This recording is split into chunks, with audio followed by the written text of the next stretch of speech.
மகரம் ராசி என்பர்களே, மகரம் ராசியை பொறுத்த வரைக்கும் அதில் ஒரு வினோதமான ஒரு சக்தி வாய்ந்த ராசின்னா அந்த மகரம் ராசின்னு சொல்லுவாங்க.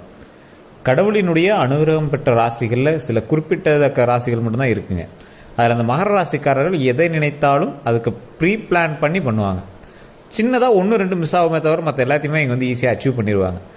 எதுக்கு எடுத்தாலும் ஒரு பேக்கப் ஒன்று ரெடி பண்ணி வச்சுருப்பாங்க. ரிஸ்க் எடுக்கிறதுக்கு கொஞ்சம் பயப்படக்கூடிய ராசினா அந்த மகர ராசி அப்படின்னு சொல்லுவாங்க.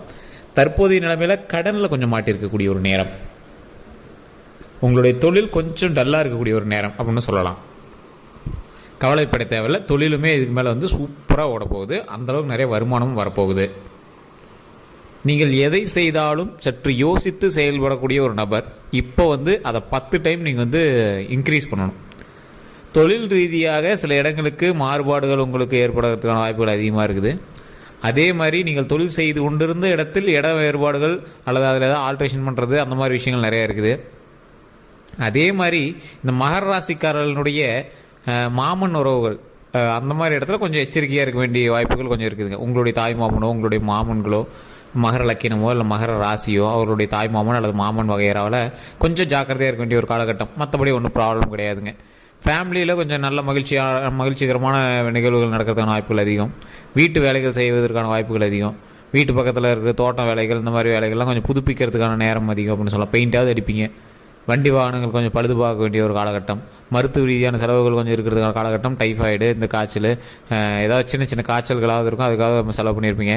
இல்லை உங்களோட உறவினர்களுக்காக நீங்கள் மருத்துவ ரீதியான செலவுகள் பண்ணியிருப்பீங்க. இந்த மாதிரி நிறைய விஷயங்கள் வந்து பண்ணியிருப்பீங்க. அது மட்டும் இல்லாது இந்த ராசிக்காரர்கள் ஒரு எச்சரிக்கையான ஒரு சில விஷயத்தை நீங்கள் பண்ணி ஆகணுங்க. எந்த மாதிரி விஷயம் அப்படின்னா, இந்த ராசிக்காரர்களுக்கு தொழில் சம்மந்தப்பட்ட எந்த ஒரு விஷயம் பண்ணீங்க அப்படின்னாலும் சின்ன சின்ன தடங்கல்கள் வந்து தான் அது வந்து சரியாகுங்க. எதை பண்ணிங்கனாலும் சின்ன சின்ன தடங்கல்களை நீங்கள் வந்து டச் பண்ணி தான் அடுத்த ரீஜியனுக்கு நீங்கள் வந்து போயாகணும். அதே மாதிரி இந்த ராசிக்காரர்கள் எந்த ஒரு தொழிலுக்கு போய் நீங்கள் நின்னீங்க அப்படின்னாலும் எவனாவது உங்களுடைய எதிரி உங்கள் பின்னாடியே தான் சுற்றிட்டு இருப்போம். உங்களை மாதிரியே ஒருத்தன் பண்ணுறவன் உங்ககிட்ட வேலை பார்த்துட்டு போய் இன்னொருத்தன்கிட்ட வேலை பார்ப்பான். இல்லை உங்ககிட்ட வேலை பார்த்துட்டு போய் அவன் தனியாக தொழில் தொடங்கியிருப்பான். சரி, ஒரு எக்ஸாம்பிளுக்கு நீங்கள் டீ கடை வச்சுருப்பீங்க, உங்களுக்கு எதிர்க்கவே அவன் வந்து டீ கடை வைப்பான். ஸோ இந்த மாதிரி விஷயங்கள் உங்களுக்கு நடக்கிறதுன வாய்ப்புகள் அதிகம். ஸோ அந்த விஷயத்தில் கொஞ்சம் ஜாக்கிரதையாக இருந்துக்கணும். அதே மாதிரி சொந்த பந்தங்கள்கிட்ட நீங்கள் தொழில் ரீதியாகவோ பண ரீதியாகவோ விஷயங்கள் பண்ணிட்டு இருந்தீங்க அப்படின்னா தற்போதைய நிலைமையில தேவையில்லாத மனஸ்தாபங்கள் இருக்கிறதுனால காலகட்டம். ஸோ அந்த விஷயத்தில் கொஞ்சம் கவனம் செலுத்துங்க. அதை கொஞ்சம் பார்த்து பக்குவமாக இருந்தீங்க அப்படின்னா ரொம்ப நல்லதுங்க. இந்த ராசிக்காரர்களுக்கு மகிழ்ச்சி அப்படிங்கிறது எதை பேஸ் பண்ணி இருக்கும் அப்படின்னா, மகிழ்ச்சி அப்படிங்கிறது குடும்பத்தோடு இருக்கிறது, பணம் சம்பாதிக்கிறது. இதுதான் நீங்கள் வந்து நினச்சிருப்பீங்க. இந்த ராசிக்காரர்கள் தற்போதைய நிலைமையில் கொஞ்சம் எச்சரிக்கையாக இருக்க வேண்டிய ஒரு காலகட்டம் அப்படின்னே சொல்லலாம். நடுநிலையில் நீங்கள் நிற்பீங்க. எதை பண்ணலாம் அதை பண்ணலாமா, என்ன பண்ணுறனே தெரியல சார், நடுவில் நின்றுட்டுருங்க, என்ன பண்ணுறனே தெரியல, ஒரு ஐடியா இல்லாமல் நின்றுட்டுருக்கு சார் அப்படிங்கிற மாதிரி நீங்கள் நின்றுட்டுருப்பீங்க. அந்த குழப்பம்லாம் இனிமேல் வராது, பிரச்சனையே இல்லை. அந்த குழப்பம் இருப்பவர்கள் தயவு செய்து ஒரு டைம் நீங்கள் வந்து ஜாதகத்தை செக் பண்ணிக்கோங்க. தசாபுத்தி என்ன நடந்துட்டு இருக்குது, உங்களுக்கு இப்போ எப்படி போயிட்டுருக்கு அப்படின்னு ஜாதகத்தை செக் பண்ணிக்கோங்க. இல்லை சார் எங்களுக்கு லோக்கலில் ஜாதகம் பார்த்தா ஒன்றும் செட் ஆகலை, மேட்ச் ஆகலை, சாட்டிஸ்ஃபை ஆகலை அப்படிங்கிறவங்க மட்டும் கீழே டிஸ்கிரிப்ஷனில் நம்பர் இருக்குது, அந்த நம்பருக்கு ஃபோன் பண்ணி நீங்கள் வந்து பேசி தெரிஞ்சிக்கலாம். கண்டிப்பாக பிஸியாக தான் இருப்பாங்க. கொஞ்சம் உங்களுக்கு நல்ல நேரம் அமைஞ்சிச்சு அப்படின்னா பதில்கள் உங்களுக்கு உடனடியாக வரும். ஏன்னா ஒருத்தர் நல்ல நேரம் இருந்தால் மட்டும்தான் அதுக்கு நீங்கள் என்ன பண்ணும் அப்படிங்கிறதுக்கான ஆன்சரே கிடைக்கும். ஸோ நீங்கள் ஃபோனில் நீங்கள் பேசுகிறதுல நீங்கள் தெரிஞ்சுக்கலாம் உங்களுக்கு நல்ல நேரம் இருக்கா என்னங்கிறது. ஸோ அந்த மாதிரி வாய்ப்புகளை தட்டி கழிக்காமல் நீங்கள் ஜாதகத்தை பார்த்து அதுக்கு தகுந்த மாதிரி ஸ்டெப் எடுங்க. இப்போ இந்த மகர ராசிக்காரரோட மேட்டர் வரலாம். இந்த மகர ராசிக்காரர்கள் எப்பயுமே ரிஸ்க் எடுக்காத ஒரு ஆள் அப்படின்னு சொல்லுவாங்க. ஒருத்தர் யாரோ ஒருத்தர் வந்து பணம் போட்டு ஒரு தொழில் பண்ணிட்டு இருக்காங்க அப்படின்னா இவர் வந்து அவரை பார்த்து டெமோ பண்ணுவார்.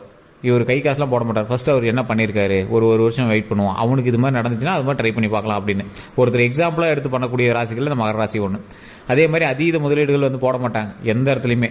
நிலம் வாங்கினா கூட இதுக்கு செலவாயிருச்சு அப்படின்னு யோசிப்பாங்க. நிலம் வந்து அவர் கையில் தான். நம்ம ஒரு மகர ராசி இருக்காங்க அப்படின்னா நிலம் வாங்கியிருக்காங்க அப்படின்னா நிலம் வந்து நம்ம கையில் தான் இருக்க போகுது.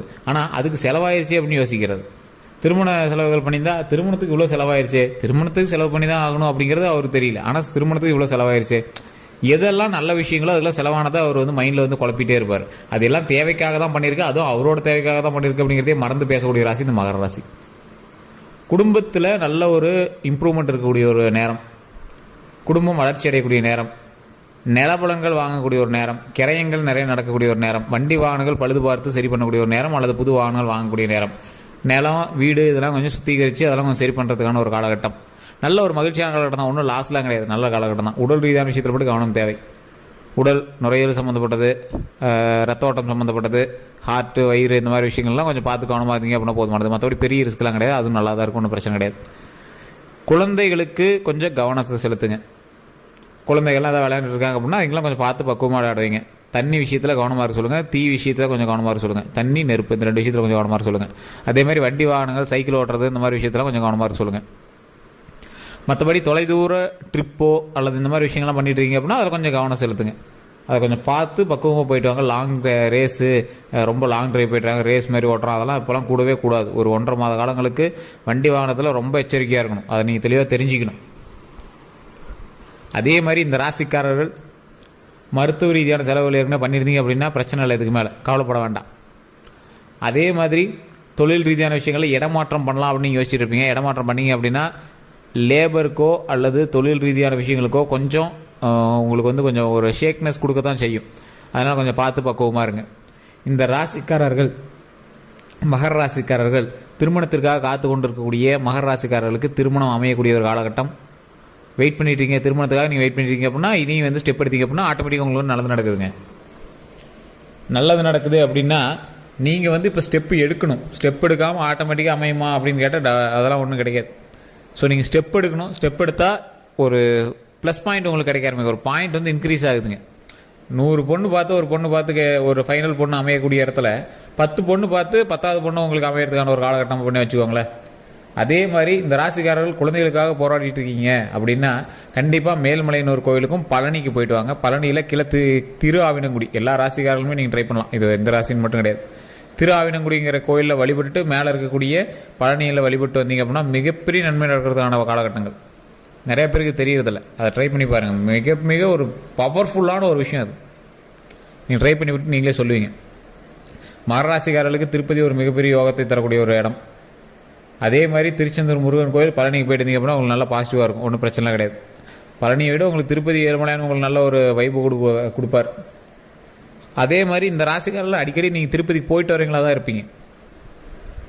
தொழில் ரீதியாக வருமானத்தை தருவதற்கு திருப்பதி ஏழுமலையான் தான் சிறந்த கடவுள். நீங்கள் தொழில் செய்யக்கூடிய இடத்துல திருப்பதி ஏழுமலையானுடைய புகைப்படத்தை வச்சு வழிபட்டீங்க அப்படின்னா மிக மிக நல்லது. திருப்பதி ஏழுமலையான் மட்டும் தனியாக நின்றுட்டு இருப்பார் ராஜ அலங்காரத்தில். கீழே லட்சுமி படம் வச்சிருக்க மாட்டாங்க, திருப்பதி ஏழுமலையானுடைய புகைப்படம் மட்டும் இருக்கும். அப்படிலாம் அந்த ஸ்டாச்சு மாதிரி லைட்லாம் வச்சுருப்பாங்க. அது நிறைய பேரெல்லாம் தொழில் வச்சுருப்பாங்க. அது எதுக்குன்னு தெரியாத அளவுக்கு நீங்கள் சும்மா வழிபாட்டுக்கு மட்டும் வச்சுருப்பீங்க. ஒற்றை பெருமாளாக நிற்கக்கூடியவர், ராஜ அலங்காரத்தில் இருக்கக்கூடியவர், தொழில் செய்யக்கூடிய இடத்துல இருந்தார் அப்படின்னா மிகப்பெரிய லாபம் கொடுப்பார். ஸோ அது நிறைய பேர் தெரியறதில்ல. அதை கொஞ்சம் தெரிஞ்சு அதுக்கு தகுந்த மாதிரி வழிபாடு பண்ணிட்டு இருந்தீங்க அப்படின்னா அது மிகப்பெரிய ஒரு நன்மை தரும். டெய்லி துளசி வச்சு பாருங்கள். சாமி மேலே ஒரு பூ இல்லைனா துளசி மிகப்பெரிய நன்மை கொடுக்கும். உங்களுக்கே பாசிட்டிவ் வைப்பு தர ஆரம்பிக்கும். ஸோ இந்த ராசிக்காரர்கள் கண்டிப்பாக திருப்பதி ஏழுமலையான் வழிபாடு கண்டிப்பாக பண்ணுங்கள். தயிர் சாதம், லெமன் சாதம் அல்லது தக்காளி சாதம் இல்லைனா புளி சாதம், இந்த 4ல் ஏதோ ஒன்று உங்களுடைய சனிக்கிழமைகளில் பெருமாள் கோயில் பக்கத்தில் இருந்துச்சு அப்படின்னா உங்களுடைய வீடுகளுக்கு பக்கத்தில் இருக்கக்கூடிய பெருமாள் கோயிலுக்கு போயிட்டு அங்கே இருக்கக்கூடிய ஏழை எளிய மக்களுக்கு, அங்கே சாமி கும்பிட வரவங்களுக்கு ஒரு குண்டாவில் ஒரு சின்ன டீப் நீல நீங்கள் சாப்பாடு செஞ்சு எடுத்துகிட்டு போயிடுங்க. சும்மா சின்னதாக ஒவ்வொரு கண்டி அங்கே வடித்து கொடுங்க. அது அங்கே இருக்கிறவங்க கொஞ்சம் சாப்பிட்டோம். உங்களோட லைஃப்பில் எவ்வளோ பெரிய சேஞ்சஸ் நடக்குதுன்னு நீங்கள் அடுத்த வீடியோவில் சொல்லுவீங்க. இந்த ராசிக்காரர்களுக்கு அன்னம் அளிப்பதனால் மிகப்பெரிய நன்மை நடக்கும். அதை நீங்கள் ஒரு டைம் பண்ணி பார்த்தீங்க அப்படின்னா உங்களுக்கு தெரிய ஆரம்பிக்கும். இந்த டைமில் நீங்கள் எச்சரிக்கையாக இருக்க வேண்டிய விஷயங்கள் என்னென்னு சொல்லிட்டேன். வண்டி வாகனம், உடல் ஆரோக்கியம், குழந்தைகளுக்கு தண்ணி சம்மந்தப்பட்டது, தீ சம்மந்தப்பட்டது, இதுதான் நீங்கள் கவனமாக இருக்க வேண்டிய இடம். மருத்துவ ரீதியான செலவுகள் நீங்கள் பண்ணி தான் ஆகணும். அதனால் அது பண்ணியாச்சு அப்படின்னா இதுக்கு மேலே பிரச்சனை இல்லை. மற்றபடி உங்களுக்கு லாபகரமான விஷயம் எது அப்படின்னா தொழிலில் ஓரளவுக்கு பரவாயில்லையா இருக்கும். தொழில் இடமாற்றம் பண்ணுறீங்க அப்படின்னா ஸ்டார்டிங்கில் கொஞ்சம் லேக்காக தான் இருக்கும், கொஞ்சம் பொறுமையாக தான் பண்ணணும், வேறு வழி இல்லை. தொழிலுமே பார்த்திங்கன்னா இப்போ கொஞ்சம் நல்லா தான் இருக்க ஆரம்பிக்கும். இதுக்கு மேலே நீங்கள் தொழிலே இன்க்ரீஸ் பண்ணால் அல்ல தொழிலில் சின்ன சின்ன வேறுபாடுகள் பண்ண ஆரம்பிக்கும், இல்லைனா புது தொழில் ஒன்று ஆரம்பித்து சைடில் அப்படி நடத்த ஆரம்பிச்சிக்கும். ஸோ அதை நீங்கள் மெயினில் ஞாபகம் வச்சுக்கோங்க. வேலைக்கு போய்ட்டுருக்கீங்க அப்படின்னா ஒன்றும் பிரச்சனை கிடையாது, ரெகுலரான அப்டேட்ஸ் போய்ட்டுருக்கும். போட்டிகள் அதிகமாக இருக்கும், பொறாமைகள் உங்கள் மேலே கொஞ்சம் அதிகமாக இருக்குது. ஏற்கனவே அப்படி தான் இருந்துகிட்ருக்கும் தொழிலில். அதை கொஞ்சம் கவனமாக செலுத்துங்க. தேவையில்லாத இடங்களில் கோவப்படாதீங்க. இப்போ கடன் இருக்குது அப்படிங்கிறதுனால பயப்படாதீங்க. கொஞ்சம் கொஞ்சமாக சரி பண்ணக்கூடிய ஒரு காலகட்டம், அதனால் பயப்பட தேவையில்லை. இந்த தொழில் ரீதியான விஷயங்கள் பண்ணக்கூடிய நபர்கள் கொஞ்சம் எச்சரிக்கையாக பண்ணுங்கள். லேபர்கிட்ட, உங்கள்கிட்ட வேலை பார்க்குறவங்ககிட்ட கொஞ்சம் பார்த்து நடந்துக்கணும்.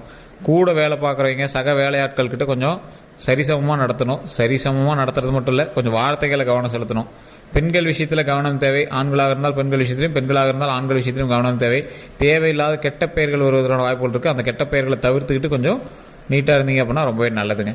வேறு ஏதாவது கருத்துக்கள் இருக்குது அப்படிங்கிற பட்சத்தை கமெண்ட் செக்ஷனில் பதிவிடுங்க. கீழே வந்து டிஸ்கிரிப்ஷனில் நம்பர் கொடுத்துருங்க, அந்த நம்பருக்கு ஃபோன் பண்ணி பேசி தெரிஞ்சுக்கிட்டு அதுக்கப்புறம் வேறு எதாவது டீட்டெயிலாக இருந்தாலும் சொல்லிடுங்க. ஏதாவது உங்களுக்கு கருத்துக்கள் வேணும் அப்படின்னா உங்களுடைய பிறந்த தேதி, பிறந்த நேரம், பிறந்த ஊர் இதை மட்டும் நீங்கள் எழுதி வச்சுட்டு நீங்கள் கீழே நம்பருக்கு ஃபோன் பண்ணி நீங்கள் வந்து பேசி தெரிஞ்சுக்கலாம். வாட்ஸ்அப் மூலமாக தொடர்பு கொண்டாலும் உங்களுக்கு டீட்டெயில் சொல்லுவாங்க.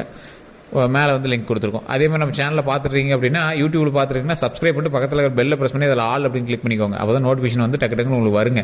நிறைய பேர் சார் நோட்டிஃபிகேஷனே வரமாட்டேன்னு திட்டுறீங்க. ஸோ அதை மட்டும் கொஞ்சம் செக் பண்ணிக்கோங்க. அதே மாதிரி நீங்கள் வந்து ஃபேஸ்புக்கில் பார்த்துருக்கீங்கன்னா ஃபாலோ பண்ணி அடிச்சுக்கோங்க. வேறு எந்த கருத்துக்களாக இருந்தாலும் மறக்காமல் கீழே டிஸ்கிரிப்ஷன் நம்பருக்கு ஃபோன் பண்ணி பேசி தெரிஞ்சுக்கோங்க. நண்பர்களே.